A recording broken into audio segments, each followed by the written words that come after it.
Hello मेरे प्यारे साथियों, कैसे हैं आप लोग। स्वागत है आप सभी का सीबी विकल आर्ट क्लास में। इंपॉर्टेंट मॉडल पेपर, नया मॉडल पेपर आप सभी के सामने फिर से एक बार भूगोल विषय का लेकर आए हैं। इसे आप तैयार कर लीजिए। यहाँ से क्वेश्चन आपके पेपर में जरूर से जरूर आएंगे, क्योंकि ऐसे क्वेश्चन मैं सिलेक्ट करता हूँ जो पिछले सालों में रिपीट हुए हैं, पूछे गए हैं और भविष्य में आगे पूछे जाने की बिल्कुल संभावना रहती है। तो दोस्तों शुरुआत करते हैं, आसान शब्दों में आपको समझाने का प्रयास करते हैं। सबसे पहले हुबहू पेपर आप यहाँ पे इसे देख सकते हैं। ऐसे ही क्वेश्चन पेपर आपको देखने को मिलेगा और यहाँ पे सबसे पहले बहुविकल्पीय क्वेश्चन की शुरुआत करते हैं।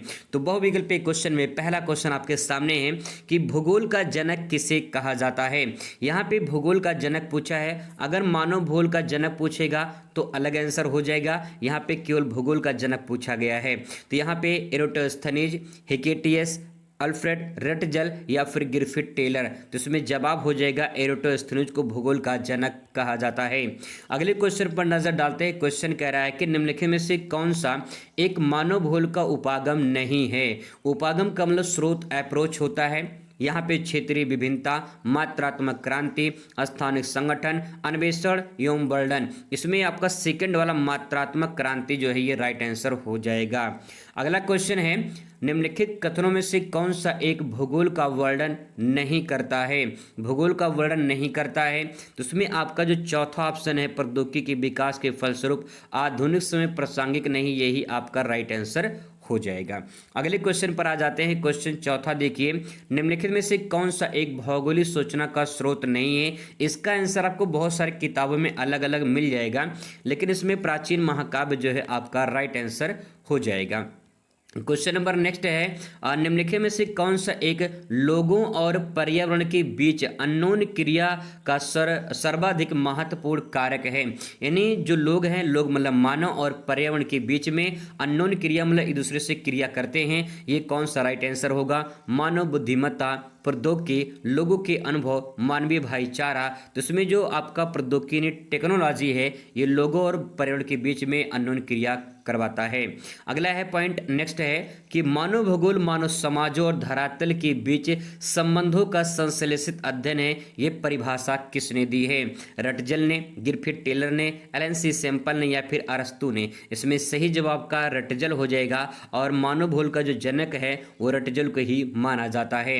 अगले क्वेश्चन पर आ जाते हैं। एंथ्रोपोजियोग्राफी निम्नलिखित में से किसकी रचना है, एक किसकी पुस्तक है। रटजल की, टेलर की, चार्ल्स डार्विन या फिर विडॉल डी ब्लास की। तो सही जवाब इसमें हो जाएगा रटजल की। जो रटजल हैं उन्हीं की बुक है एंथ्रोपोजियोग्राफी। ठीक है। अगले क्वेश्चन पर आते हैं। क्वेश्चन कह रहा है कि संभववाद के संस्थापक किसे माना जाता है। संभववाद के जो संस्थापक हैं गिरफिट टेलर को माना जाता है, विडॉल डी ब्लास को, एलन सैंपल या फिर रटजल को। इसमें सही जवाब हो जाएगा विडॉल डी ब्लास को संभववाद का जनक माना जाता है। आपके जो बहुविकल्पीय क्वेश्चन पूछे जाएंगे वो 8 ही पूछे जाएंगे, लेकिन मैंने यहाँ पे 10 लिखा है, तो आइए इसको भी देख लेते हैं। निम्नलिखित विद्वानों में से किसने नव निश्चयवाद की संकल्पना प्रस्तुत की है। नव निश्चयवाद की संकल्पना या फिर आपसे पूछ सकता है रुको और जाओ की संकल्पना किसने दी है। विडॉल डी ब्लास, गिरफिट टेलर, रटजल या फिर हम्बोल्ट ने। इसमें सही जवाब गिरफिट टेलर हो जाएगा। क्वेश्चन नंबर 10 आपके सामने है। कह रहा है कि निम्नलिखित में से कौन मानव भूगोल की शाखा नहीं है। इसमें शामिल नहीं है संसाधन भूगोल, पर्यटन भूगोल, कृषि भूगोल या फिर जलवायु विज्ञान। जलवायु जो विज्ञान है ये भूआकृति विज्ञान की शाखा है, ना कि मानव भूगोल की शाखा है। तो इसमें आपका राइट आंसर हो जाएगा। अब बात करते हैं अति लघुत्तरीय प्रश्न की, जिसमें आपको 2 अंक मिलेंगे। आइए दोस्तों सरल और आसान शब्दों में समझने का प्रयास करते हैं। क्वेश्चन है मानव भूगोल को परिभाषित कीजिए। दोस्तों ये मोस्ट इंपॉर्टेंट है। ये क्वेश्चन कई बार जो है रिपीट किया है, कई सालों से लगातार पूछा जा रहा है। मानव भूगोल को परिभाषित कीजिए, बहुत ही इंपॉर्टेंट है। सबसे पहले अपनी कॉपी में आप मानव भूगोल परिभाषा लिखेंगे, तो हेडिंग बनाएंगे मानव भूगोल और लिखेंगे मानव भूगोल वह विज्ञान है जिसमें मानव और पर्यावरण के बीच संबंधों का अध्ययन किया जाता है, मानव भूगोल कहलाता है। तो इस प्रकार से इसकी परिभाषा सिंपल में आप ले सकते हैं। अब यहाँ पे रटजल के अनुसार यहाँ पे ले सकते हैं, जो ऊपर परिभाषा लिखी गई थी वही परिभाषा आपको यहाँ पे लिख देना है। मानव भूगोल मानव समाजों धरातल के बीच संश्लेषित अध्ययन, संबंधों का कैसा अध्ययन है? संश्लेषित अध्ययन है। संश्लेषित का मतलब जुड़ा होना, यानी मानव और धरातल, धरातल पे जो संसाधन है उससे कहीं न कहीं जुड़ा हुआ है। तो इसी प्रकार से इस परिभाषा को आप लिख सकते हैं। अगला क्वेश्चन आपके सामने कि मानव भूगोल के उप क्षेत्रों का नाम बताइए। तो मानव भूगोल के जो उप क्षेत्र हैं, पर्यटन भूगोल लिख सकते हैं, उद्योग भूगोल लिख सकते हैं, कृषि भूगोल लिख सकते हैं। 2 नंबर का प्रश्न है, 2 पॉइंट लिख देंगे तो आपका पूरा नंबर यहाँ पे मिल जाएगा। अगला क्वेश्चन है कि संभववाद से आप क्या समझते हैं। इसी क्वेश्चन को अथवा करके पूछ सकता है।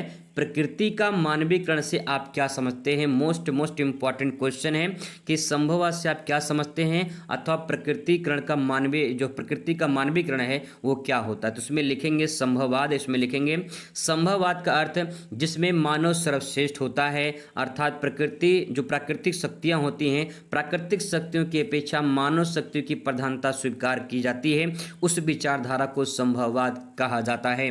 इस विचारधारा के अनुसार मानव अपना कल्याण स्वयं अपने कार्यों द्वारा करता है, यानी संभववाद में मानव सर्वशक्तिमान है और मानव जैसा चाहता है वैसा कर सकता है। तो इस प्रकार से इसका परिभाषा लिख सकते हैं। अगला क्वेश्चन है निश्चयवाद क्या होता है या फिर नियतिवाद किसे कहते हैं, या इसी क्वेश्चन को अथवा करके पूछ लेगा दोस्तों आपसे कि मानव का प्राकृतिकरण से आप क्या समझते हैं। मैं आपको वो चीज़ बताने की कोशिश कर रहा हूँ जो क्वेश्चन घुमा घुमा के पूछता है पेपर में, एक ही क्वेश्चन को अलग अलग तरीके से पूछ लेता है और बच्चे कंफ्यूज जाते हैं कि क्वेश्चन पूछा क्या जा रहा है। तो चाहे निश्चयवाद पूछे, चाहे नियतिवाद पूछे या मानव का प्राकृतिकरण पूछे, सबका आंसर एक होगा। तो आइए जानते हैं निश्चयवाद या नियतिवाद में क्या आप लिख सकते हैं। सिंपल सा छोटा सा परिभाषा देखिए, इस विचारधारा में पर्यावरण यानी प्रकृति सर्वशक्तिमान है और मानव प्रकृति का दास है, अर्थात मानव शक्तियों की अपेक्षा प्राकृतिक शक्तियों की जब प्रधानता स्वीकार की जाती है तो ऐसी विचारधारा को नियतिवाद या निश्चयवाद कहा जाता है। ठीक है, आइए बात करते हैं अगले क्वेश्चन पर। क्वेश्चन कह रहा है कि नव निश्चयवाद विचारधारा पर टिप्पणी लिखिए। ये क्वेश्चन लॉन्ग में भी पूछा जा सकता है, तो इसे आप अच्छे तरीके से पूरा लॉन्ग में समझने का प्रयास करिए।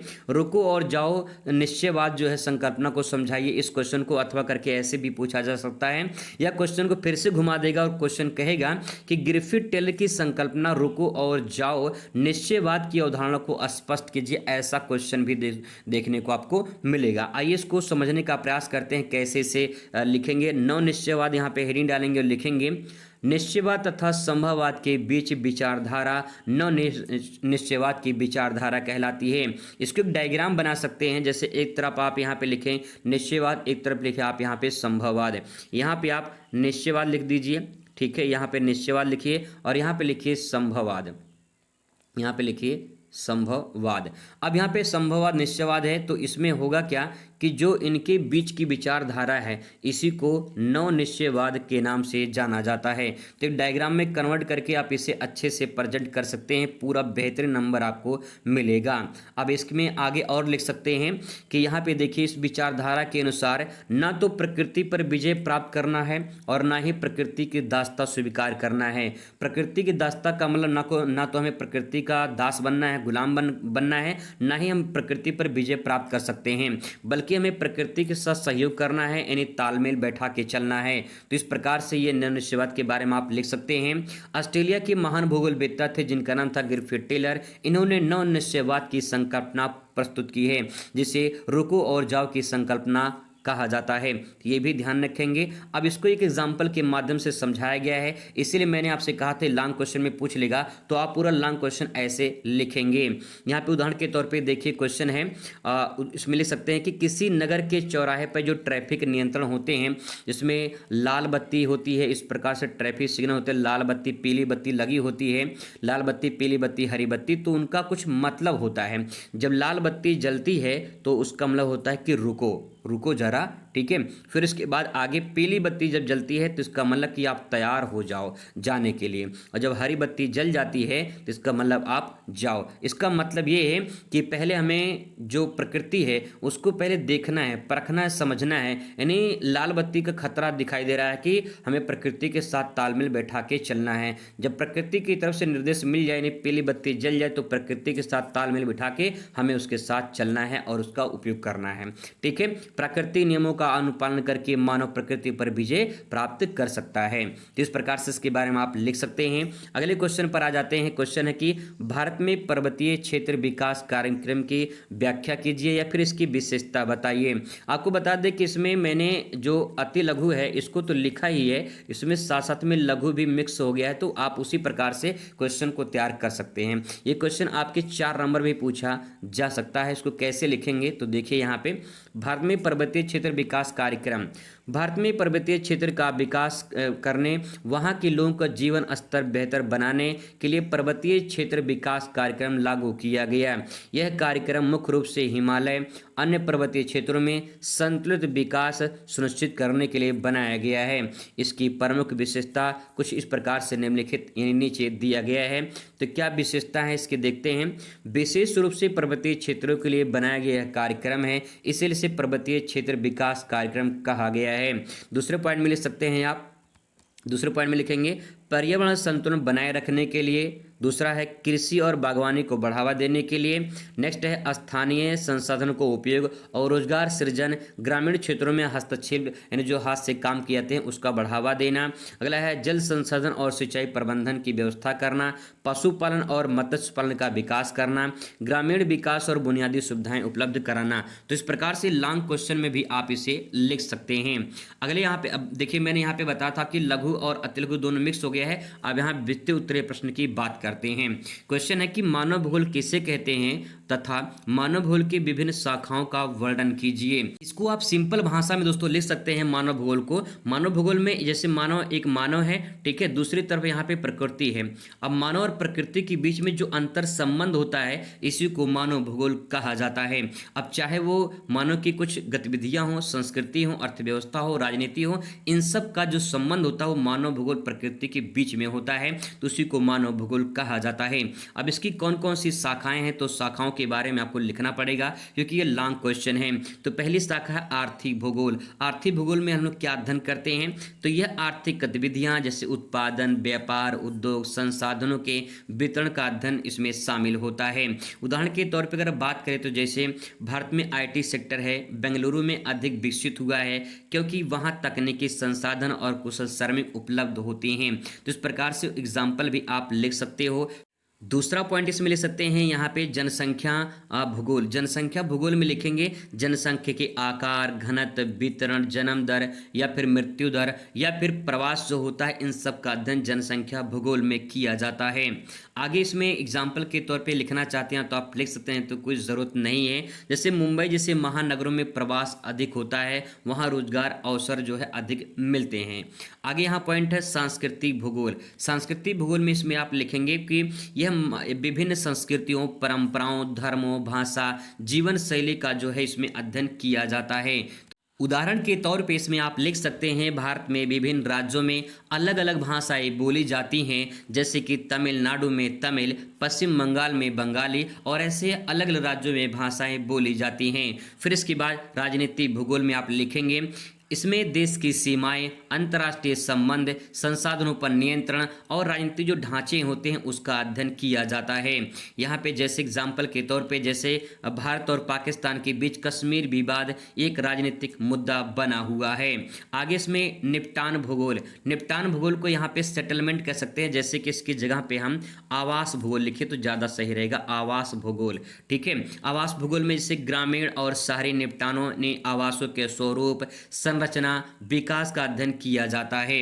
उदाहरण के तौर पे गांव में लोग खेती पर निर्भर रहते हैं जबकि शहर में लोग औद्योगिक या फिर सेवा क्षेत्र में निर्भर रहते हैं या फिर कार्य करते हैं। तो इस प्रकार से सेटलमेंट इन आवास के आधार पे भी आप यहाँ पे लिख सकते हैं। फिर इसके बाद अगला पॉइंट है, क्योंकि लॉन्ग क्वेश्चन है तो आपको कम से कम 2 से 2.5 पेज में आंसर को लिखना पड़ेगा। तो अगला पॉइंट है पर्यावरण भूगोल। इसमें आप लिख सकते हैं यह पर्यावरण मुद्दा जैसे कि प्रदूषण, जलवायु परिवर्तन, सतत विकास आदि का अध्ययन किया जाता है। उदाहरण के तौर पे जैसे गंगा नदी है, इसमें प्रदूषण बढ़ रहा है, इसकी साफ सफाई, जैसे नमामि गंगे परियोजना है, इस सब का मुद्दा जो है पर्यावरण भूगोल के अंतर्गत आता है। ठीक है, आगे दोस्तों बात करते हैं अगले क्वेश्चन पर। क्वेश्चन बहुत ही ज़्यादा मोस्ट इंपॉर्टेंट है, इसको अपने दिमाग में बैठा लीजिए कि ये क्वेश्चन पक्का पेपर में आएगा। मानव भूगोल की प्रकृति में विशेष क्षेत्र का विवेचना कीजिए या फिर वर्णन कीजिए। इसी क्वेश्चन को घुमा घुमा के कई बार पूछा गया है, तो बस आप इतना समझ लें कि मानव भूगोल की प्रकृति और विशेष क्षेत्र या उप क्षेत्र के बारे में पूछे तो यही आंसर आपको लिखना है। पहले आप मानव भूगोल की प्रकृति के बारे में बताएंगे, प्रकृति का उसका नेचर बताना, उन्हें उसकी विशेषता बतानी है। उसमें लिखेंगे मानव का केंद्रित अध्ययन, मानव केंद्रित अध्ययन में इसमें लिखेंगे यह अध्ययन मुख्य रूप से मनुष्यों की गतिविधियों और उनके पर्यावरण के संबंध पर आधारित होता है। मैंने अभी पहले आपको बताया था कि हम इसमें मानव भूगोल में मानव और जो हमारा पर्यावरण जो प्रकृति है उसके बारे में हम अध्ययन करते हैं। तो मानव और पर्यावरण का जो अंतर संबंध होता है वही मानव भूगोल कहलाता है। तो मानव इसमें मुख्य है और पर्यावरण की जो तालमेल बैठाता है साथ में, वही इसमें अध्ययन किया जाता है। नेक्स्ट है इसमें अगला पॉइंट है गतिकीय। गतिकीय मतलब क्या होता है? यह समय के साथ बदलता रहता है क्योंकि समाज और तकनीकी का विकास होता रहता है। जैसे जैसे समाज बदलता है, समाज जो है इन्वायरमेंट को दूषित करता है, जो संसाधन होते हैं उसका उपयोग करता है, तो उस प्रकार से गतिकीय यानी गतिमान होता है। नेक्स्ट स्थानिक। स्थानिक का मतलब यह भौगोलिक वितरण और स्थानिक पैटर्न का अध्ययन भी करता है, यानी कौन से स्थान पर किस प्रकार से भौगोलिक परिस्थितियां हैं वो भी डिपेंड करता है। नेक्स्ट है बहुविषयक। बहुविषयक का मतलब यह समाजशास्त्र, अर्थशास्त्र, राजनीतिक और पर्यावरण जैसे अन्य विषयों से जुड़ा हुआ है और जो अन्य विषय हैं उनसे कहीं की कोई संबंध है इसका। ठीक है, इसलिए बहुविषयक के रूप में इसे जाना जाता है। व्यवहारिक रूप में भी इसका अध्ययन किया जाता है, जैसे कि यह सामाजिक पर्यावरण समस्याओं के समाधान खोजने में मदद करता है, जैसे कि शहरी प्रदूषण जो होते हैं, शहरीकरण जो होते हैं, जो प्रदूषण होते हैं, उन सब का इस प्रकार से समस्याओं का समाधान किया जाता है। अब इसके विशेष क्षेत्र कौन कौन से हैं? तो विशेष क्षेत्र में जो है बहुत सारे विशेष क्षेत्र हैं, आप उनके बारे में लिख सकते हैं। यहाँ पे जो विशेष क्षेत्र लिखा गया है, अगर आपको ये नहीं पता है तो कोई बात नहीं, आप इसके बारे में जो मैंने आपको ऊपर बताया, जैसे कि इसमें लिख सकते हैं आर्थिक भूगोल। ठीक है, आर्थिक भूगोल, सामाजिक भूगोल, ये जो ऊपर मैंने बताया था यही इसका विशेष क्षेत्र हो जाएगा, तो आप उसे भी लिख सकते हैं। ठीक है, ऊपर मैंने आपको बता दिया है। बात करते हैं अगले पॉइंट पर, आ जाते हैं अगले क्वेश्चन पर। क्वेश्चन यहाँ पे है जनसंख्या वितरण को प्रभावित करने के जो है करने वाले कारकों की विवेचना कीजिए। दोस्तों आपको बता दे, दिमाग में अपने गांठ बांध लीजिए कि 100% ये क्वेश्चन कितना बार रिपीट किया गया है। जितने भी इंपॉर्टेंट क्वेश्चन मैं करा रहा हूँ ये ऐसे क्वेश्चन है जो एवरग्रीन है। भाई साहब क्वेश्चन पेपर में जब आएगा तो आप कहीं कहीं पढ़े हैं और क्वेश्चन आप पूरा लिख कर आओगे, इसको आप अच्छे से तैयार कर लीजिए। बहुत ही ज़्यादा मोस्ट इंपॉर्टेंट है। जनसंख्या वितरण को प्रभावित करने वाले कारकों की विवेचना कीजिए, ये आपका हेडिंग बन जाएगा। उसके बारे में पहले लिखेंगे पॉइंट जलवायु। जलवायु जनसंख्या को कैसे प्रभावित करती है इसके बारे में आप लिखेंगे। भारत की जनसंख्या के वितरण को प्रभावित करने वाले कारकों में जलवायु सर्वाधिक कारक माना जाता है। जिस क्षेत्र में जलवायु समान होती है, जिस क्षेत्र में जलवायु सामान्य होती है अर्थात शीतोष्ण कटिबंध होता है, वहाँ पे जनसंख्या का घनत्व अधिक देखने को मिलता है। जिस क्षेत्र में अत्यधिक उष्ण और शीत जलवायु पाई जाती है वहाँ विरल जनसंख्या देखने को मिलती है। शीतोष्ण का मतलब होता है थोड़ा सा गर्मी थोड़ा सा ठंडी। जहाँ पे थोड़ा सा गर्मी थोड़ा सा ठंडी पड़ता है वहाँ जनसंख्या ज़्यादा देखने को मिलती है। लेकिन जहाँ कहीं पे गर्मी बहुत ज़्यादा पड़े या फिर ठंडी बहुत ज़्यादा पड़े वहाँ पे कम लोग रहना पसंद करते हैं। तो जलवायु इसको प्रभावित करती है। अगले पॉइंट पर बात करते हैं धरातलीय बनावट। धरातलीय बनावट का मतलब ये है कहीं मैदान है तो कहीं पठार है, कहीं जो है पर्वत है, कहीं तो घाटी है। इस प्रकार से जो धरातलीय बनावट है वो देखने को मिलती है। आपको ज़्यादातर जनसंख्या जो है वो मैदानी भाग में आपको देखने को मिलेगी। फिर पठारी क्षेत्र में जो पठारी क्षेत्र होते हैं वहाँ पे देखने को मिलती है, घाटियों में कुछ देखने को मिलती है, लेकिन पर्वतीय क्षेत्रों में बहुत कम देखने को मिलती हैं। तो जो बनावट होता है धरातल का वो भी जनसंख्या को प्रभावित करती है। ठीक है, इसके बारे में ऐसे ले सकते हैं। अगला पॉइंट यहाँ पे नगरीकरण। नगरीकरण भी जनसंख्या को प्रभावित करती है। कैसे, आइए जानते हैं कैसे। नगरों में मानव के लिए आवश्यक सुविधाएं आसानी से उपलब्ध हो जाती जाती हैं, जिससे वर्तमान समय में ग्रामीण क्षेत्रों से नगरीय क्षेत्र की ओर प्रवास बढ़ रहा है। जब लोग गांव से शहर में जाते हैं या फिर नगर में जाते हैं तो उसी को नगरीकरण या शहरीकरण के नाम से जाना जाता है। इसमें लिख सकते हैं कि ग्रामीण क्षेत्र नगरीय क्षेत्र को प्रवास हो रहा है, जिसे नगरीकरण कहा जाता है। नगरों में बढ़ती जनसंख्या का क्या कारण है? नगरों में सुविधाएं। ठीक है, अगला पॉइंट ले सकते हैं, औद्योगिकीकरण भी जनसंख्या को प्रभावित करता है। जैसे जनसंख्या के वितरण को प्रभावित करने का एक और मुख्य कारण ये भी है कि लोग रोजगार की आसानी से उपलब्ध हो जाते हैं, और जहाँ उद्योग होते हैं वहाँ लोगों को आसानी से रोजगार मिल जाते हैं, इसलिए लोग उद्योगों की क्षेत्रों की तरफ जाते हैं, जिससे औद्योगिकीकरण कहा जाता है।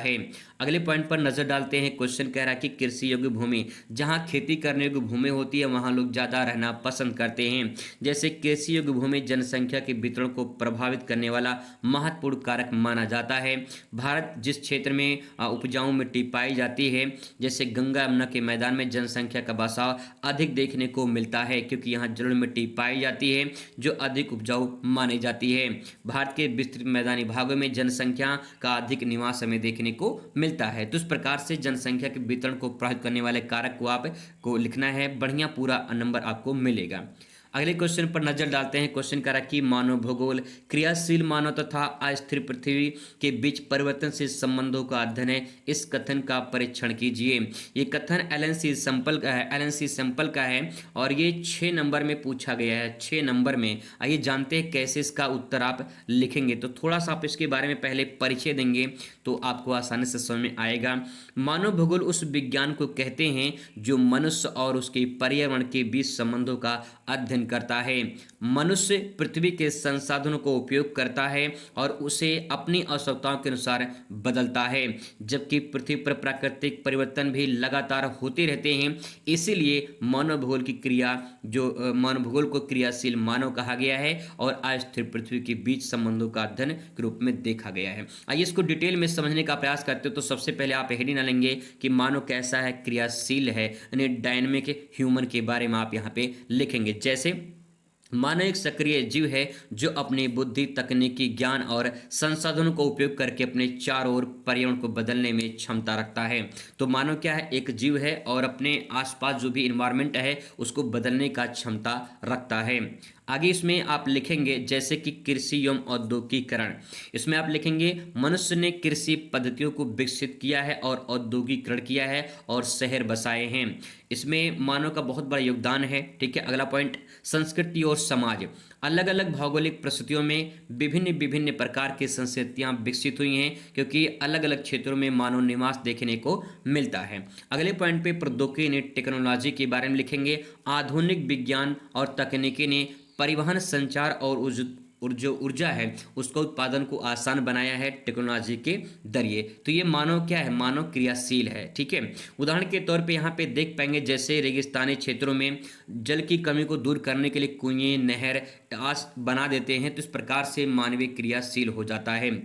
पहाड़ी क्षेत्रों में सीढ़ीनुमा खेती करते हैं लोग और मिट्टी कटाव को रोका जा सकता है। तो इस प्रकार से ये मानव क्रियाशील के कारण ही होता है। अब अगला पॉइंट इसमें इन्होंने कहा कि पृथ्वी कैसी है? वो अस्थिर है। पृथ्वी अस्थिर का मतलब क्या है? पृथ्वी एक गतिशील ग्रह है जहां प्राकृतिक परिवर्तन निरंतर होते रहते हैं, जैसे कि जलवायु परिवर्तन, भूकंप, ज्वालामुखी विस्फोट, सुनामी। इसलिए पृथ्वी को क्या कहा गया है? अस्थिर कहा गया है। इसमें लिखेंगे अगला पॉइंट, जलवायु परिवर्तन।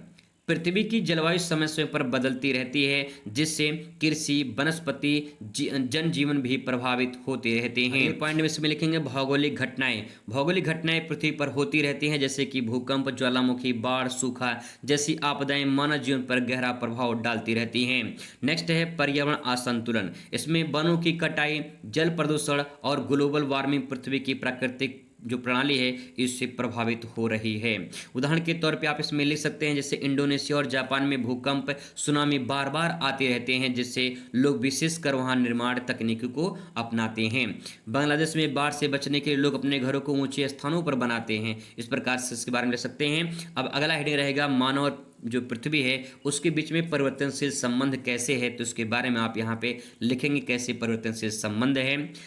मानव और पृथ्वी के बीच संबंध स्थिर नहीं है, बल्कि यह समय और परिस्थिति के अनुसार बदलते रहते हैं। मनुष्य अपनी आवश्यकताओं के अनुसार पर्यावरण में बदलाव करता रहता है, लेकिन कभी कभी प्राकृतिक आपदाएं होती हैं, वो उसकी योजना को असफल बना देती हैं। अब इसमें अगला पॉइंट लिख सकते हैं, समायोजन एवं अनुकूलन। समायोजन एवं अनुकूलन का मतलब ये है कि गर्म और शुष्क क्षेत्रों में लोग वातानुकूलित भवन और सिंचाई प्रणालियाँ ये विकसित कर लेते हैं। अगले पॉइंट में ले सकते हैं, ठंडे क्षेत्रों में लोग गर्म कपड़े पहनते हैं और घरों को उष्मा संरक्षित बनाते हैं। इस प्रकार से मानव और पृथ्वी के बीच में क्रियाशील संबंध दिखाता है। अगले पॉइंट में आप इसमें ले सकते हैं, प्रभाव और चुनौतियाँ। प्रभाव और चुनौतियों में क्या लिखेंगे, औद्योगिकीकरण और शहरीकरण के कारण प्रदूषण और जलवायु परिवर्तन की समस्या बढ़ी हुई है। जैसे कि प्राकृतिक आपदा देखिए, भूकंप है, बाढ़ है, ये मानव वस्तु को प्रभावित करती हैं। तो दोस्तों इसके बारे में लिख सकते हैं, पूरा का पूरा 6 नंबर आपको यहाँ से मिल जाएगा। फिर इसके बाद आपका भारत और विश्व का मानचित्र आता है। इस क्वेश्चन को मैं आपको अगली वीडियो में करा दूंगा। वीडियो कैसा कमेंट करके जरूर बताइएगा। मिलते हैं नेक्स्ट वीडियो में। Thanks for watching.